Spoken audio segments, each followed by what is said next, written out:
Selamat sore, bersama saya Sandy Sopacua. Jumpa lagi kita pada KP Online Tamrin. Masih dengan bacaan kisah pengharapan yang ditulis oleh Ellen G. White. Mari sama-sama kita ikuti lanjutannya, namun sebelumnya mari sama-sama kita berdoa. Bapa kami di surga, terima kasih Bapa atas berkat-Mu hingga sampai pada hari ini. Sekarang kami akan mempelajari sebagian dari firman-Mu ya Bapa. Berkatilah agar dengan firman ini dapat mendekatkan kami lebih dekat lagi kepadamu ya Bapa. Terima kasih Bapa sudah mendengar dan menjawab doa kami. Dalam nama Yesus Selamat dan Penebus kami, amin. Mereka harus memberi dengan rela hati kepada Allah untuk menyelesaikan pekerjaannya. Sampai kemudian para pekerja berkata, tidak usah lagi membawa persembahan. Sesuai dengan pola, sesudah mereka menyelesaikan pembangunan bait suci, Musa memeriksa semua hasil pekerjaan, mencocokkan dengan pola dan petunjuk yang dia dapatkan dari Allah. Dia melihat bahwa setiap bagian sesuai dengan polanya dan dia memberkati umat itu. Allah memberikan satu pola yang terperinci untuk membuat tabut kepada Musa, dengan petunjuk yang jelas bagaimana membuatnya. Tabut untuk tempat kedua loh batu itu berisi 10 hukum yang ditulis oleh jari Allah sendiri. Bentuknya seperti dada yang dilapisi dengan emas murni di bagian dalam dan luarnya, dan di atasnya dibuat bingkai emas sekelilingnya. Penutup kedua loh batu itu disebut tutup perdamaian yang terbuat dari emas murni. Pada kedua ujung tutup perdamaian itu dibuat kerup-kerup yang terbuat dari emas murni. Satu kerup berdiri pada ujung sebelah sini dan yang lain berdiri pada ujung sebelah sana.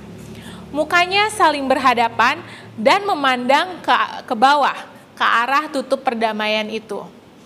Hal ini menggambarkan sikap hormat segenap penghuni surga memandang kepada hukum Allah. Kerup-kerup itu memiliki sayap.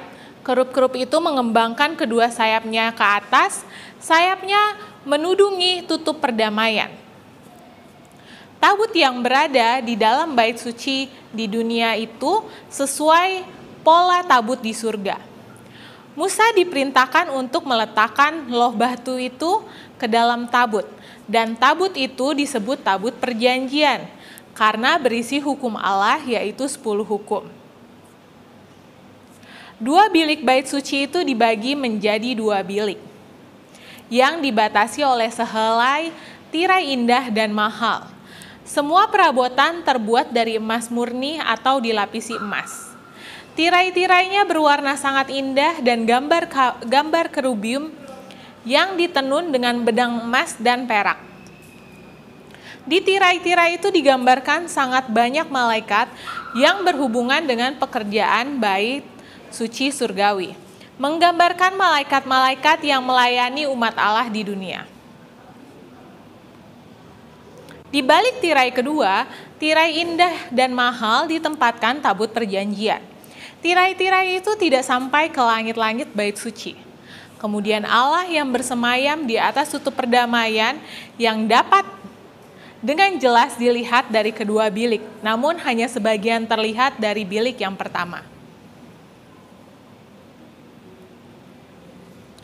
Tepat di depan tabut, tetapi dipisahkan oleh tirai adalah mezbah pembakaran ukupan. Tuhan sendiri yang menyalakan api di atas mezbah itu dan membawa harum pedupaan suci memenuhi bait itu siang dan malam. Harum semerbaknya menyebar sampai jauh dari sekeliling bait suci. Ketika imam mempersembahkan ukupan kepada Tuhan, dia melihat ke arah tutup perdamaian. Walaupun dia tidak dapat melihatnya, dia tahu benda itu berada di sana. Dan ketika asap kemenyan itu naik seperti awan, kemuliaan Allah turun ke atas tutup perdamaian dan memenuhi bilik maha suci. Kemuliaan sering memenuhi kedua ruangan sedemikian rupa sehingga imam tidak dapat melayani dan harus berdiri di dekat pintu kemah suci.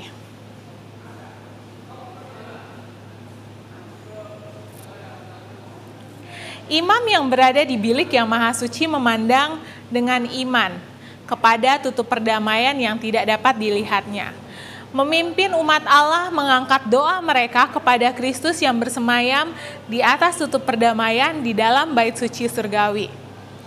Mereka tidak dapat bertemu dengan perantara mereka dengan mata jasmani mereka, tetapi dengan mata iman. Mereka dapat melihat Kristus berdiri dari dekat tutup perdamaian. Mereka melayangkan doa kepada Kristus, dan dengan jaminan mereka menuntut janji pengantaraannya.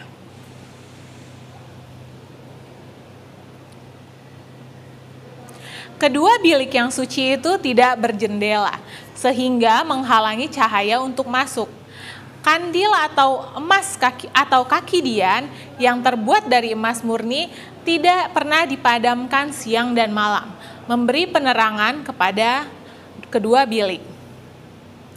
Cahaya lampu-lampu itu memantulkan ke pinggan emas di atas perabotan yang suci, yang berada di sisi-sisi ruangan dan tirai yang penuh warna dan sangat indah.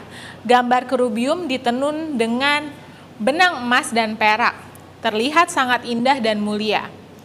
Tidak ada bahasa yang dapat menggambarkan keindahan dan kemuliaan pemandangan yang diperlihatkan di dalam bait suci itu.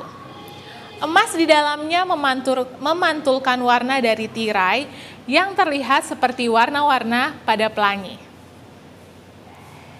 Hanya satu kali dalam setahun, imam besar masuk ke dalam biliknya yang maha suci. Sesudah persiapan yang sangat hati-hati dan hikmat, tidak ada seorang pun dari manusia yang fana, kecuali imam besar yang dapat melihat kemegahan dan kesucian bilik itu. Karena ini adalah tempat berdiamnya kemuliaan Tuhan. Imam besar memasuki bilik itu dengan gemetar.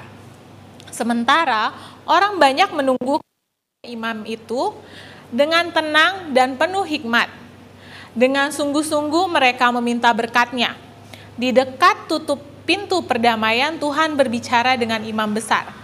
Apabila imam besar berada di bilik itu melebihi waktu yang biasa, mereka akan merasa gentar, takut bahwa kemuliaan Allah telah membinasakannya akibat dosa-dosa mereka atau dosa dirinya sendiri.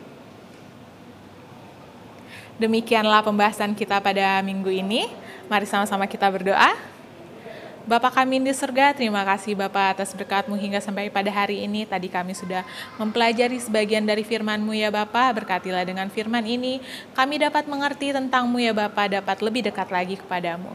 Terima kasih Bapa sudah mendengar dan menjawab doa kami. Dalam nama Yesus Selamat dan Penebus kami, amin.